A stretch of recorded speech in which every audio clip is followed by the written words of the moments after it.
안녕하세요. 저는 이야기학교에 다니고 있는 11학년 백서연입니다. 제가 다니는 이야기학교는 다른 학교들과는 특별한 점들이 조금 많습니다. 그중 하나는 저희는 1년 동안 매 학기 매 계절 다른 주제를 가지고 여행 캠프를 떠난다는 것입니다. 저희 학교들 중에는 학기를 시작하고 마무리하는 개강 종강 캠프가 있고요.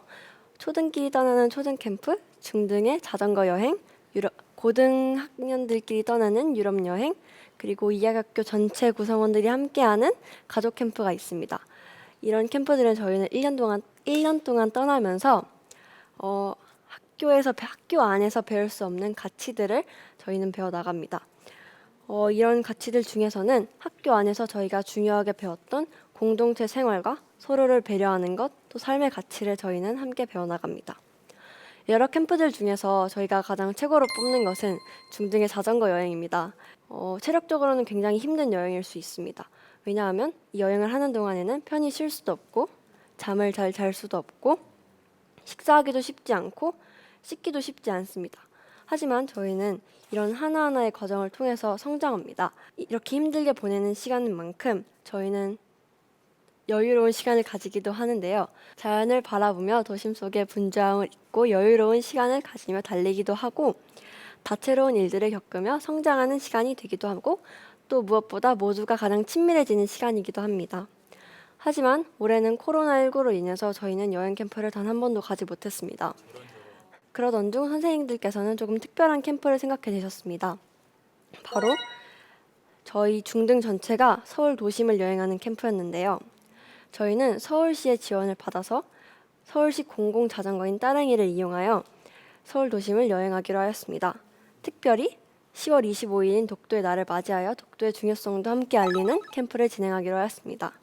저희 학생들은 처음에 이 캠프를 듣고 무척 놀랐지만 곧 오랜만에 가는 캠프를 반가워하며 즐거워하는 마음으로 준비하기 시작했습니다. 저희 학교는 캠프를 준비할 때 선생님들만 준비하시는 것이 아니라 학생들 모두가 함께 일을 나누어 준비합니다. 11, 12학년들은 조장을 맡아서 학생들이 이끄는 역할을 하고요. 8학년, 9학년들은 일의 중심을 맡고 일을 진행하는 역할을 합니다. 그리고 7학년들은 선배님들을 보면서 일을 배우는 시간을 갖습니다. 그리고 이렇게 조의 역할 외에도 전체에 다양한 역할들이 있는데요. 그 중에서 저는 포토샵 프로그램을 사용할 줄 압니다. 그래서 저는 현수막과 배너를 만드는 팀에 들어가게 되었는데요. 늦은 밤까지 현수막을 디자인하고 주만하는 일을 진행하였습니다.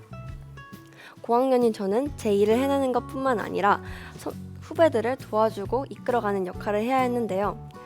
하지만 수업 시간과 과제와 함께 병행하는 것이 조금 힘들긴 했습니다.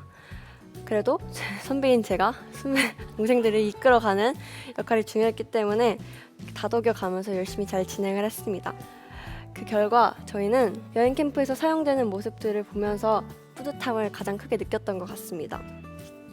또 캠프를 준비하면서 두근거리고 신나는 마음도 있었지만 염려되는 마음도 매우 많았는데요.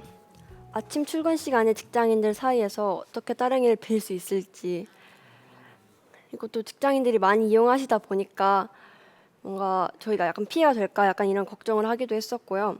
그리고 자전거 여행을 7학년, 8학년이 처음 가게 되었는데 이 많은 차들이 많은 도심 속에서 우리가 어떻게 안전하게 여행을 할 수 있을지에 대한 걱정도 했었고요. 또 그리고 코로나19로부터 저희가 안전할 수 있을지에 대한 걱정도 했습니다. 심지어 저희 조 선생님께서는 자전거를 처음 타보시는 분이셨어요. 그래서 저희 조는 특히 많은 걱정을 하고 있었고요. 하지만 여행을 떠나긴 떠나야 하니까 저희가 첫날이 다가왔을 때 다행히도 한 역에서 저희는 자전거를 모두 구할 수 있었어요. 또 서울 지리에 밝은 12학년 선배 덕분에 첫날 집결지 장소인 광화문역까지 빠르게 도착할 수 있었습니다. 첫날에는 조원들 간의 합을 맞춰가는 과정이라 조금 불안한 감이 있었는데요. 그래도 2일차, 3일차 과정에는 저희가 팀워크를 맞춰갖고 속도감이 나기 시작하면서 재미있는 여행을 즐길 수 있게 되었습니다. 여러분 혹시 37명이 줄을 지어 자전거를 탄다면 얼마나 긴 줄 아시나요? 안전거리를 두고 진행을 해야 하기 때문에 100m가량의 길이가 되는데 이 과정에서 맨 앞에 있는 선두 친구와 맨 뒤에 있는 후미 친구는 서로를 바라볼 수 없는 거리에 위치해 있습니다. 그래서 조금은 안전하지 못한 그런 문제가 발생하는데요. 여기서 또 각자 자전거를 탈 수 있는 실력이 각자 다르기 때문에 저희는 이 과정에서 어떻게 이 문제를 해결할까 생각을 했지만 가장 빠른 친구는 조금 더 페달을 천천히 밟고 느린 친구는 다른 친구들을 따라잡기 위하여 노력을 하는 모습, 저희들 간에 배려하는 모습을 또 배우게 되었습니다. 그렇게 서로를 배려하면서 자전거를 타던 중에 또 한 가지 문제가 발생했는데요. 저희 조에서 속해 있던 7학년 한 친구와 12학년 선배에게 문제가 생긴 것이었습니다. 7학년 친구는 무릎 부상으로 지칠 대로 지쳐 있었고 12학년 선배는 허리 부상으로 건강이 많이 악화되어 있었습니다. 이런 저희 조는 어쩔 수 없이 다른 조들을 먼저 보내고 후발대로 출발하게 되었는데요.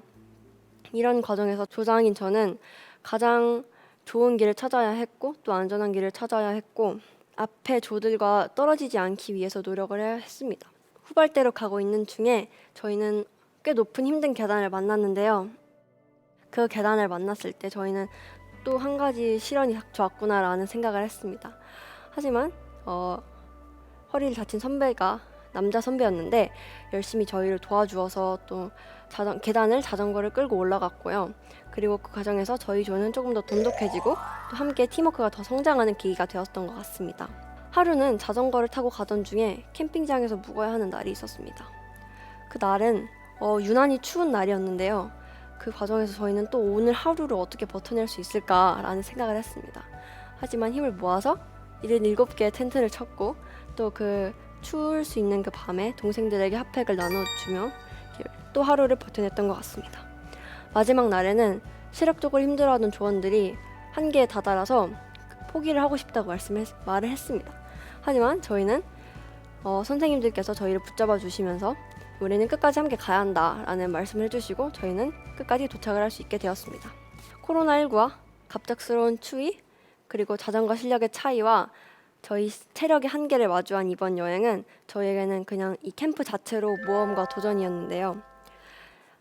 앞을 모르는 모험과 도전은 또 저희를 한층 더 성장하게 하는 것 같다는 느낌을 받았습니다. 또 책임은 무겁지만 늘 저희에게 기쁨과 성취감을 준다는 것도 느꼈습니다. 그래서인지 저희 학교는 언제나 저희에게 저희가 생각하는 것보다 한 단계 위의 역량을 저희에게 제시합니다. 그리고 저희가 그런 성장을 그런 것들을 이겨내는 모험을 하게 하는 것 같습니다. 이 도전은 저뿐만이 아니라 모든 이하학교 학생들에게 해당되는 문제인데요. 처음에는 모두 어렵고 할 수 없다고 생각을 합니다. 하지만 공동체가 서로 도와가면서 어느새 그 산을 넘어 있는 철호를 볼 때면 뿌듯하기도 하고 신기하기도 하면서 저희는 학교 안에서 여행 캠프를 통해 삶을 배워간다고 생각합니다.